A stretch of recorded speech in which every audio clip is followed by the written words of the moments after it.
Avivamento evangélico na Grã-Bretanha. Mesma coisa, a situação na Inglaterra não era nada boa. Impressionante como a igreja declina rápido.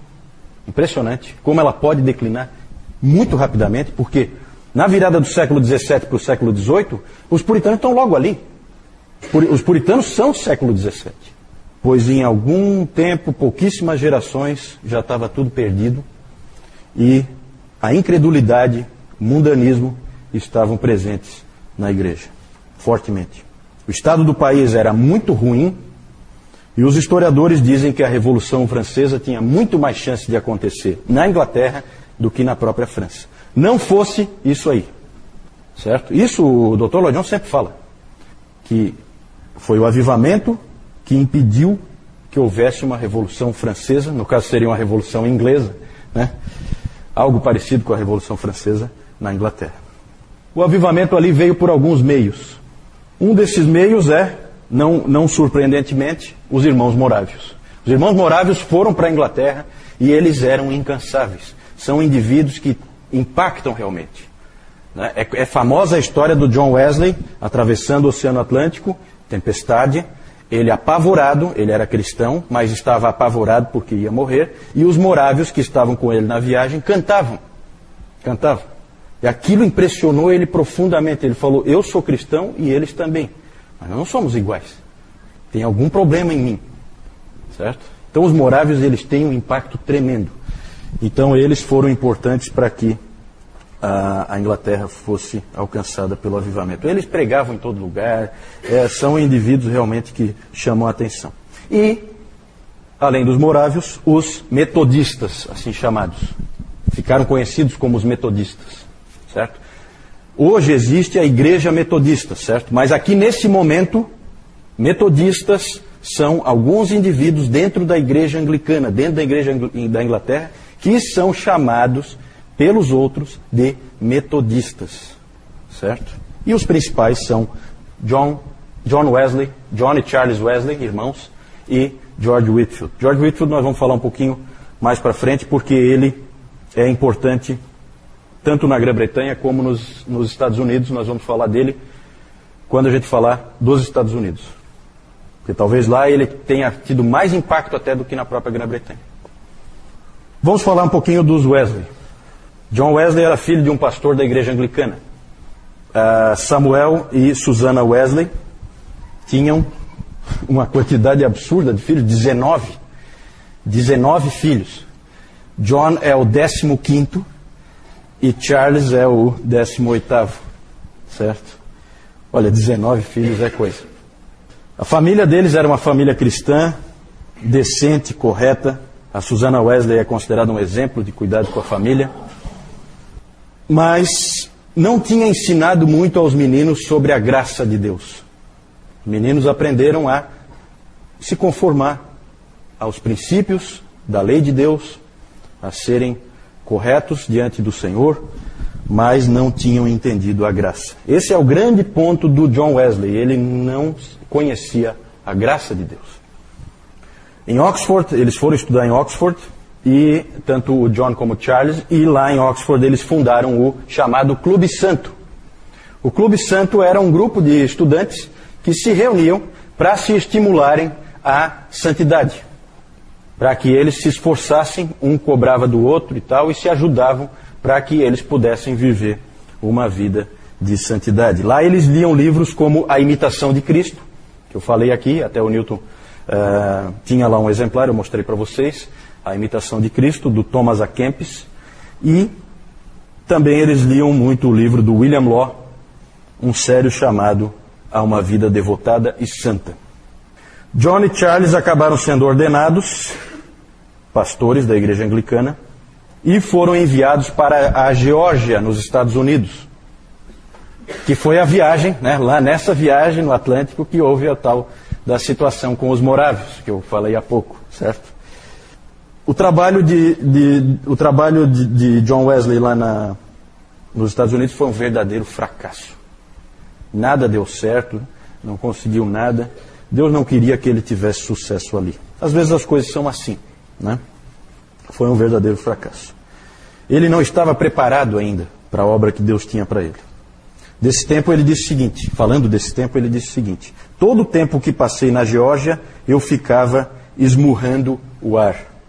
Sendo ignorante da justiça de Cristo, eu tentava estabelecer a minha própria justiça. Certo? Grande problema dele qual é? Não sei se vocês já perceberam. Ele não é evangélico. Ele é um indivíduo das obras. Ele crê na Bíblia, ele é ortodoxo, o Clube Santo inteiro, eles eram ortodoxos, eles criam nas verdades bíblicas, mas eles não tinham entendido a graça. Isso é muito comum que cristãos não entendam a graça. Há distorções para todos os lados, e Deus é que acaba abrindo os olhos e fazendo as pessoas entenderem. Como eu disse, Wesley já tinha sido influenciado na viagem pelos morávios, e o interessante é que um dia ele foi a uma reunião de uma sociedade morávia em Londres, na rua Aldersgate, no dia 24 de maio de 1738. Ele foi a essa reunião e lá dentro um daqueles irmãos morávios, né, que os irmãos morávios vocês já podem imaginar, sempre que tem irmãos assim, tem muita pregação leiga. E isso acaba sendo uma força desses grupos. E quando ele entrou, o que estava acontecendo? Um irmão estava lendo Lutero. Olha como é que são as coisas. Ele estava lendo Lutero, comentário de Lutero, a epístola aos Gálatas, né, que Lutero tanto amava. E ouvindo aquela leitura do texto de Lutero, do comentário de Lutero, John Wesley foi então, ele já era cristão, mas ele foi convertido. Né? Tem essas coisas assim. Eles acabam dizendo que ele nasceu numa família cristã, sempre foi cristão. Vocês viram que ele estava no Clube Santo, é um indivíduo extremamente dedicado, mas não tinha entendido a graça. E agora ali ele entendeu ouvindo Lutero, em pleno século XVIII. E aí ele diz assim: eu percebi que agora eu confiava em Cristo, somente em Cristo, para a minha salvação. E uma certeza me foi dada de que Ele removeu meus pecados, até mesmo os meus, e me salvou da lei, do pecado e da morte. Com a conversão, John Wesley se tornou um evangelista vibrante. Um verdadeiro fogo incendiou esse homem. Ele passou a ir para todo lugar pregando o evangelho. Tradicionalmente na igreja anglicana você tem ali a sua paróquia, você não pode sair, porque ali no outro lugar já tem a paróquia do outro. Mas ele não respeitava limites, ele ia em todo lugar pregando o evangelho, muitas vezes, inúmeras vezes, ao ar livre. Esses dois caras, John Wesley e George Whitefield, vocês sempre vão ver retratados pregando ao ar livre. Porque eles são os grandes pregadores ao ar livre. O George Whitefield foi quem começou e o John Wesley fazia a mesma coisa. Muitas vezes eles por eles serem metodistas, os anglicanos não permitiam que pregasse na igreja.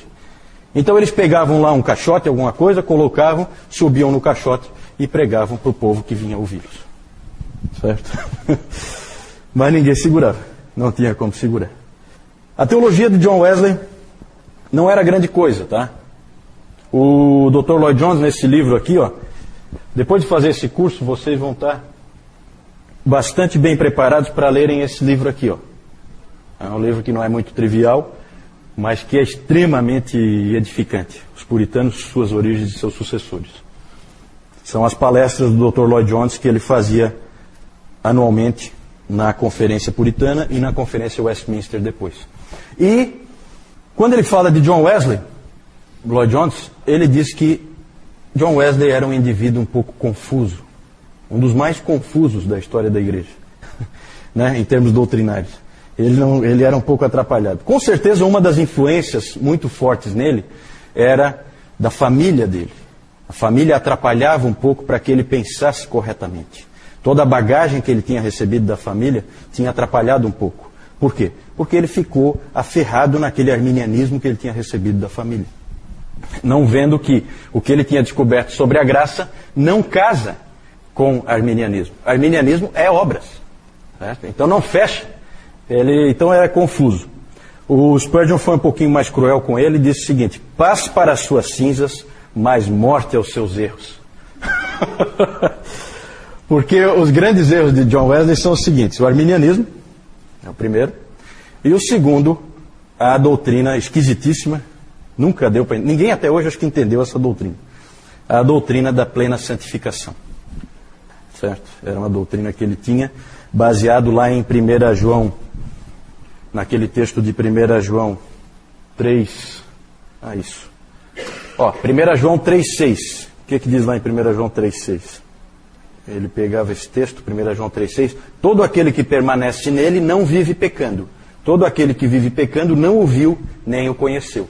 Ele pegou esse texto e isolou o texto, isolou. Né? Todo mundo fala, o próprio Lloyd Jones ele diz, né? O John Wesley escolheu um texto e ignorou todos os outros. Essa é a maneira errada de você ver a doutrina bíblica. Você nunca isola um texto, você pega o ensino bíblico, não o ensino de um versículo, você pega o ensino da Bíblia. É assim que a gente trabalha.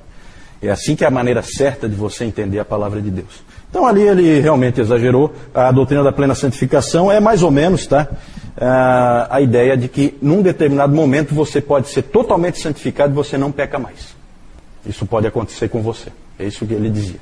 Só que aí é interessante, porque daí, quando pediam para ele explicar melhor isso aí ele começava a dizer, não, que você continua tendo tropeços, erros, falhas, então, enfermidades.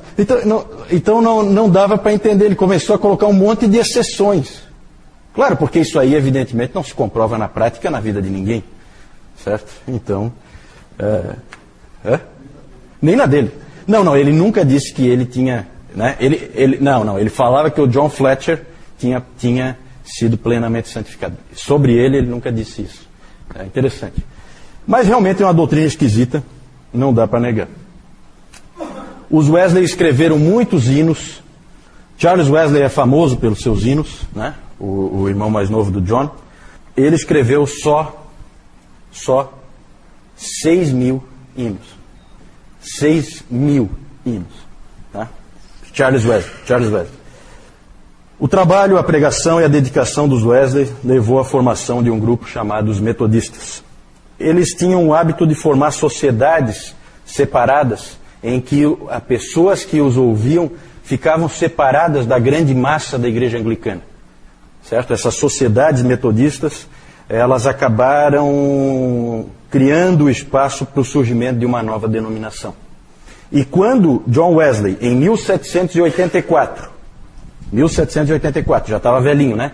Quanto? 81 anos. Quando em 1784, John Wesley, ele ordenou Thomas Coke como bispo, diretamente, sem passar pela hierarquia da igreja, estava criada a igreja metodista. Certo? Quando ele fez isso, ele estava, na verdade, criando uma nova igreja. Foi isso que o John Wesley fez. George Whitefield, vou falar mais detalhes depois sobre ele. Na verdade, Whitefield foi convertido, ele era do Clube Santo também, foi convertido antes de Wesley. Os dois eram muito amigos. Eles acabaram deixando de trabalhar juntos por causa do arminianismo do Wesley, porque o George Whitefield era plenamente calvinista.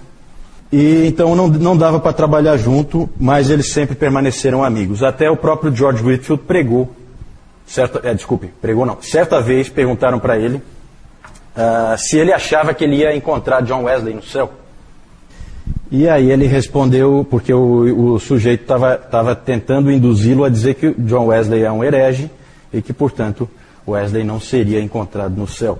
Aí o Whitefield respondeu, não, eu acho que eu não vou encontrá-lo. Aí o sujeito ficou feliz, né, com a resposta. Só que o Whitefield complementou. Ele disse, ele vai estar tão perto do Senhor e eu tão longe que eu não vou ter oportunidade de encontrar com ele. Nisso ele puxou o tapete do sujeito que queria jogar o John Wesley como não irmão. Né? Nós vamos falar um pouquinho mais do George Whitefield depois, figura extraordinária. Ele tinha sido convertido já um tempo antes, através de um livro que ele tinha ganhado do Charles Wesley, que é esse livro aqui que a editora Pes acabou de traduzir e lançar no Brasil, que é o livro do escocês Henry Scougal, A Vida de Deus na Alma do Homem. Aqui na frente tem até um dizer do George Whitefield, né? Eles colocaram aqui, ó. Eu não sabia o que era a verdadeira religião até que Deus me enviou este excelente tratado. Outra coisa que ele disse também sobre esse livro, ele falou, foi o meio pelo qual Deus me mostrou que eu precisava nascer de novo ou seria condenado. Esse avivamento também teve a influência, especialmente junto a George Whitefield, também não de um conde. Lá o Zinzendorf era o conde que estava ligado lá ao pietismo. Aqui não é um conde, é uma condessa. Celina Hastings, a condessa de Huntingdon. Ela foi uma pessoa muito importante porque ela sustentou muitos desses ministros metodistas com os recursos que ela tinha.